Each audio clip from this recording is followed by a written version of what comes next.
Olá, querido, graça e paz. Amém? Bom dia, vida. Chegando com uma palavra de fé, amor e esperança do coração de Deus para o seu, para o meu, para o nosso coração. Amém? Eu sou o pastor Luiz Augusto, para quem não me conhece, está caindo de paraquedas nesse vídeo aqui agora. Sou pastor da Casa de Oração Filadélfia, que está situada em Niterói, mais precisamente na entrada da comunidade da igrejinha no Largo da Batalha. Chamamos aqui o nosso lugar de culto e adoração, carinhosamente, de Toca dos Profetas. Porque a igreja fica no porão de uma casa, um lugar bem simples, mas que nós gozamos de uma presença de Deus tremenda e poderosa. E você que mora aqui na região, um pouco mais perto, ou de qualquer lugar, que tenha vontade de estar conosco aqui, vindo fazer parte dessa família, você será muito bem-vindo, muito bem abraçado. Sinta-se em casa, à vontade. O canal também é seu, para você comentar, compartilhar e nos ajudar na pregação do Evangelho. A finalidade é apenas esse: pregar o Evangelho que traga libertação e opere no coração das pessoas. Amém? Quero começar a falar com você sobre só vive o propósito. Esse é o tema. Só vive o propósito quem não foge do processo. Isso aí. Por quê? Muita gente quer a glória, mas não quer passar pelo processo para alcançar esse estado de preparo. Então eu quero ler com você Romanos capítulo 8, versículo 28, um versículo que eu gosto muito, que Paulo vai dizer para os irmãos de Romanos, lá da igreja de Roma, o seguinte, que, aleluia, Romanos capítulo 8, versículo de número 28. A Bíblia vai dizer para nós que todas as coisas cooperam para o bem daqueles que amam a Deus, daqueles que são chamados segundo o seu propósito. Aleluia, glória a Deus. Esse versículo, irmão, já é tremendo. Escute. Todas as coisas cooperam para o bem daqueles que amam a Deus. Muitas pessoas param aí. Eu amo a Deus, então as coisas vão cooperar para mim. Porém, esquece da continuação que diz que são chamados segundo o seu propósito. Tem que haver um propósito. É claro, o chamado, ele vem porque há um propósito. Então, escute. Muitos querem o sucesso. Muitos querem a fama. No tempo que vivemos hoje, da internet, do YouTube, do TikTok, né? Sei lá o nome que fala isso aí, dos canais, né? Dos streams que nós vemos aí.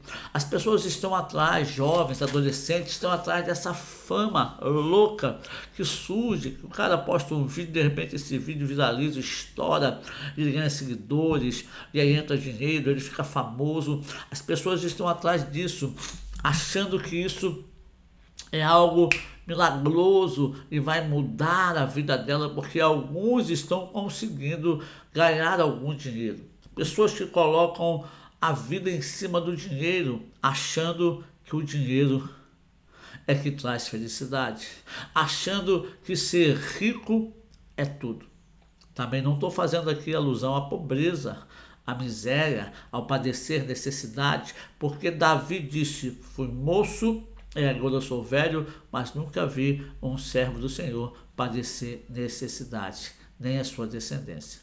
Então, nós temos que entender isso. Mas muitos querem o sucesso, a fama, acreditam que foi isso e é isso que Deus tem para eles. Se acreditam, então eles querem o propósito, mas não querem o processo. Quando você vê no esporte coletivo ou no esporte individual alguém ganhar uma medalha e atingir o auge da profissão dele, você acha que foi fácil? Eu gostaria de correr uma maratona, mas para mim correr uma maratona eu tenho que me preparar para correr a maratona. O correr a maratona é o auge. chegar ao final, não falo nem ganhar. Mas e o processo para que eu possa correr a maratona? Acordar cedo, treinar, exercitar, gastar, investir tempo nisso. É isso que as pessoas não querem. As pessoas querem falar de Deus, expressar Deus, mas não querem conhecer a Deus. As pessoas querem a unção do Espírito Santo porque foram batizados, receberam, né, o dom, mas não querem ter intimidades com Ele. Está tudo errado, hoje em dia está tudo errado. Louvado seja o Senhor que tem falado com muitas pessoas, despertado muitos homens e mulheres de Deus para viver o evangelho correto e verdadeiro. Então, primeiro, chamado. Existe um chamado. Existe um chamado. Todas as coisas cooperam para o bem daqueles que amam a Deus, daqueles que são chamados segundo o seu propósito. Existe um chamado. Existe um chamado. Que chamado é esse? É o seu chamado? É o meu chamado? É o meu propósito? É o seu processo? Porque as pessoas, irmão, escute, as pessoas pensam assim, fazem campanhas de propósito, 7 dias de propósito, e as pessoas pegam o papel e colocam ali no papel o que elas querem. O propósito de vida delas. Eu quero ser um advogado, eu quero ser um médico famoso, eu quero ser um youtuber famoso, eu quero ser um grande jogador de futebol, eu quero ganhar dinheiro para isso, ganhar dinheiro para aquilo. Mas, ei, não é isso que a Bíblia está dizendo. O propósito que a Bíblia fala é o propósito de Deus, que tem que estar acima de tudo na nossa vida. E não é nós chegarmos para Deus e apresentar para Ele um propósito. Nós falamos, Deus, assina aqui esse propósito para mim e faz acontecer. Deus não é o gênio da lâmpada, irmão. Sabe, que você esfrega e tem direito a 3 pedidos. Não, não. Está tudo mudado, tudo ao contrário. É eu me encaixar no propósito de Deus. E com certeza eu sou uma peça do quebra-cabeça de Deus para encaixar nesse propósito de Deus. Então, quando ele fala chamado segundo o seu propósito, é chamado segundo o propósito de Deus. Deus tem um propósito soberano sobre todas as coisas. E eu e você estamos incluídos nesse propósito. Chamado segundo o propósito de Deus. Cada um tem o seu chamado. 1 Coríntios capítulo 7, do 17 ao 24, Paulo está escrevendo a essa igreja abençoada, que os dons se manifestavam tremendamente, mas era uma igreja problemática. Irmãos brigavam contra irmãos, havia orgulho, soberba e outras coisitas mais envolvidas nessa igreja. Mas era uma igreja que tinha a manifestação poderosa do Espírito Santo, mas não era perfeita. Por que não era perfeita? Porque nessa igreja ela era composta de seres humanos. Então a Bíblia vai dizer para mim e para você, em 1 Coríntios 7, 17 ao 24, dessa maneira. Escute, preste atenção. E assim, cada um ande como Deus lhe repartiu, cada um como o Senhor lhe chamou. É o que ordeno em todas as igrejas, Paulo está dizendo. É alguém chamado estando circuncidado? Fique circuncidado. É alguém chamado estando incircuncidado? Não se circuncide. O que Paulo está falando aqui? Paulo está falando da circuncisão e da não circuncisão. Dizendo, vocês não são obrigados a se circuncidar. Você veio circuncidado para o Senhor? Permaneça circuncidado. Você veio sem estar circuncidado? Não precise circuncidar. A única ordenança que nós temos que ter hoje é o batismo. É preciso batizar. Se eu declaro crer em Cristo e não me batizo, alguma coisa está errada nessa declaração minha. Porque Jesus deixou 2 ordenanças, batismo e santa ceia. Então eu preciso sim, se eu creio em Jesus, cumprir o que ele fala e dar o testemunho público me batizando, que significa que eu estou morrendo com Cristo, sendo sepultado com ele e ressuscitando com ele. Eu não posso estar na igreja enrolando para batizar. Eu tenho que arrumar isso, tenho que arrumar aquilo. Não, eu tenho que me batizar. Primeiro ponto, continuando, ele vai dizer aqui, olha, 19, a circuncisão é nada, e a incircuncisão nada é, mas sim a observância dos mandamentos de Deus. Ele está falando, ó, circuncisão e circuncisão não interessa, o que interessa é observar, praticar, colocar em prática os mandamentos de Deus.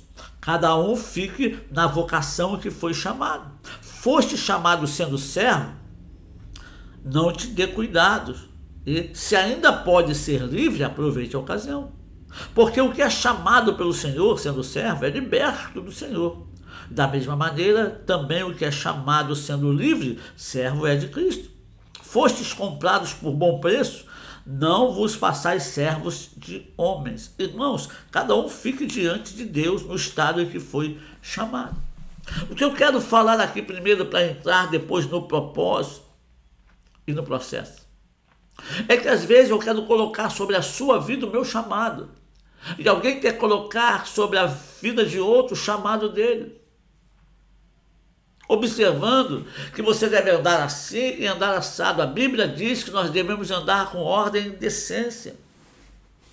Agora, se vai ser com um vestido ou uma calça, é independente. Você tem que entender que eu tenho uma vocação e você tem outra vocação, que nós somos membros um dos outros, e a minha fé tem que ver com a sua fé e a sua comigo. Eu sou responsável pela sua fé e você é responsável pela minha. É por isso que eu falo da bebida. Não se escandalize, mas a Bíblia não fala nada de te proibir beber. Você não pode beber. A Bíblia diz, não beba. Não fala. A Bíblia fala do embriagar. Mas a questão é, você sabe o nível da mudança de não embriagado para embriagado? Se você tomar uma lata de cerveja e fizer um bafômetro, você já está parado pela blitz? Então, sendo assim, como eu tenho a ver com a sua fé, o que eu faço? Não é o meu caso, tá? Mas muitos deveriam fazer. É não beber. Nada. Nem escondido, nem em casa, nem na rua. Por quê? Eu sou responsável pela sua fé. Porque tem muita gente que está na igreja esperando só alguém, um grande gente fala assim, não pode beber, não tem problema não. O negócio é você não se embriagar. Só que você não sabe o limite da embriaguez. Porque se fosse assim, não tem problema fumar, não tem problema cheirar. Não tem problema olhar. E Jesus falou que se só olhar e desejar, você já cometeu adultério.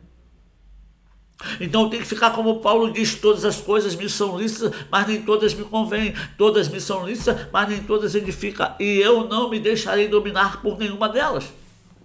Então eu tenho sim, por obrigação ao meu chamado, abrir mão de muitas coisas por amor à sua vida, a de Cristo e à sua vida. Porque eu sou responsável pela sua fé. Você entende isso? Paulo está dizendo, fique na vocação que foi chamado. E nós trazemos a religiosidade, os dogmas religiosos vão nos prendendo. Eu nasci num lugar que você só podia dormir de calça comprida e de camisa. Se tivesse o calor que estivesse, olha irmão, se você estiver tomando banho e Cristo voltar, você firme com ele, vai ser arrebatado. Tomando banho. Ou em outra situação qualquer. Você não vai ficar. Pare e pense. Por causa disso, muitas pessoas colocaram julgos religiosos em outros e acabaram derrubando esses irmãos na fé. Existe uma vocação para mim, existe uma vocação para você. Você não pode me julgar pela sua vocação e eu não posso te julgar pela minha vocação. Nós tivemos vários profetas e cada profeta tinha uma vocação. Jeremias não casou.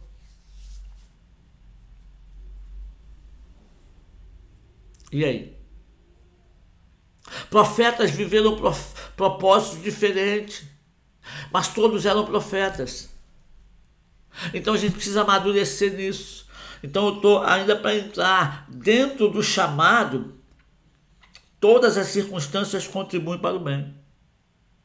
Então quando eu começo a entender que eu tenho um chamado e você tem outro chamado, eu tenho um chamado, a minha esposa tem outro chamado, e andamos juntos na obra do Senhor, e eu vou entender que dentro desse chamado que eu tenho existem circunstâncias, e todas essas circunstâncias vão cooperar para o meu bem, porque além de eu ter um chamado e um propósito, eu amo o Senhor. E aí quando eu estou dentro desse chamado, entendendo que eu estou vivendo esse chamado, eu tenho que entender que seja a circunstância boa ou ruim, ela vai contribuir, aleluia, para o meu bem. Eu entendo assim. E você precisa entender dessa maneira. Eu quero orar com você e quero continuar a ministrar sobre isso amanhã. Bendito Deus e Pai, nós te louvamos e glorificamos ao Senhor pela tua bondade, amor, carinho e fidelidade. Abençoa o meu irmão, a minha irmã, que a gente possa entender o que é ser chamado, o que é propósito, o que é processo, para que assim possamos crescer e amadurecer no Senhor, em nome de Jesus. Amém. Forte abraço, amado. Deus te abençoe.